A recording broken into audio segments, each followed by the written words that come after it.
মাননীয় speaker, budget তো আসলে মানুষের স্বপ্ন। একটা স্বাধীন সার্বভৌম দেশে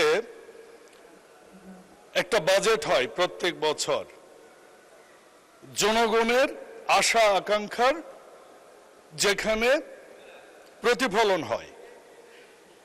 কিন্তু মাননীয় স্পিকার, আজকে শুরুতেই যে দৃশ্য দেখলাম, দীর্ঘ 17 বছর পর আন্দোলন সংগ্রাম, জেল জুলুম, রক্ত, রাজপথ, জীবনদান, ম্যাডাম খালেদা জিয়ার আপোষহীনতা, মাননীয় প্রধানমন্ত্রী জনাব তারেক রহমানের আন্দোলনে নেতৃত্ব, সব শেষে জুলাই অভ্যুত্থান, তারপরে আমরা বাজেট দিতে যাচ্ছি এবং বাজেট অধিবেশনে মাননীয় অর্থমন্ত্রী বাজেট ঘোষণা করবার পর আজকে প্রথম দিন।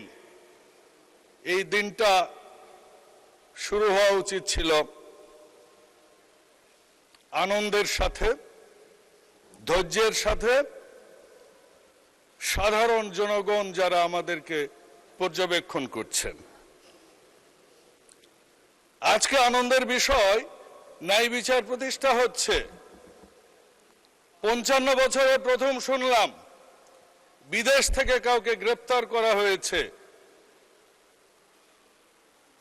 একজন শুধু দোষর নয়, খুনি, তাকে বিরোধী দলের এর মাঝে কোনো আনন্দ দেখলাম না।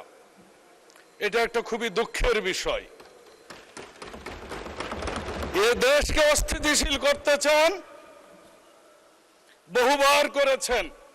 86-তে করেছেন, 88-তে করেছেন, 47-এ পাকিস্তানের বিরোধিতা করেছেন, মুসলমানদের বিপক্ষে গিয়েছেন। ইসলাম ধারণ করে কাজ না করেও ইসলামকে ব্যবহার করে গেছেন বছরের পর বছর। মানুষ এখন গণতান্ত্রিক পরিবেশ পেয়েছে।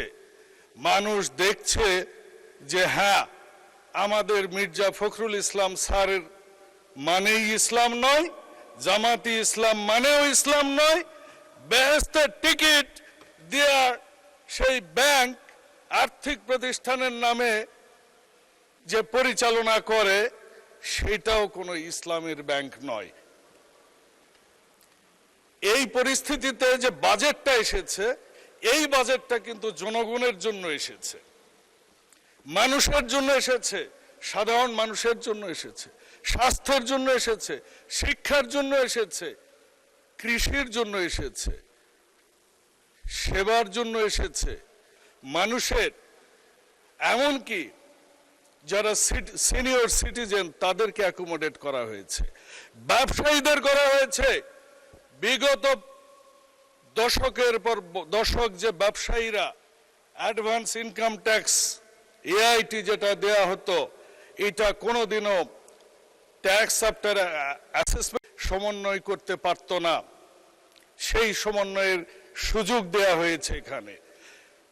নিজস্ব শিল্প কারখানা উৎপাদন বৃদ্ধির জন্য আমরা দেখেছি কতগুলো কাঁচামালের উপর সম্পূরক কর প্রত্যাহার করা হয়েছে, শুল্ক প্রত্যাহার করা হয়েছে।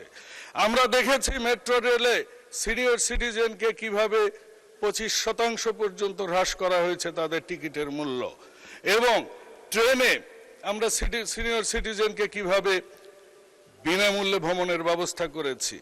ক্যান্সার বলেন, ডায়ালিসিস রোগী বলেন, কিডনি বলেন, হার্ট বলেন, এই সব দুরারোগ্য রোগের জন্য প্রত্যেক বছর মাননীয় প্রধানমন্ত্রীর ত্রাণ তহবিল থেকে এবং সমাজসেবা অধিদপ্তর, যেটা আমাদের সমাজসেবা এবং মহিলা ও শিশু মন্ত্রণালয় থেকে বিভিন্ন ধরনের আমরা বরাদ্দের, সামাজিক সুরক্ষার বরাদ্দ রেখেছি। এমন পরিস্থিতি হয়েছে, আমরা পরিবেশকে কিভাবে আমরা নিয়েছি যে আমরা পেট্রোল চালিত গাড়িকে অনুৎসাহিত করে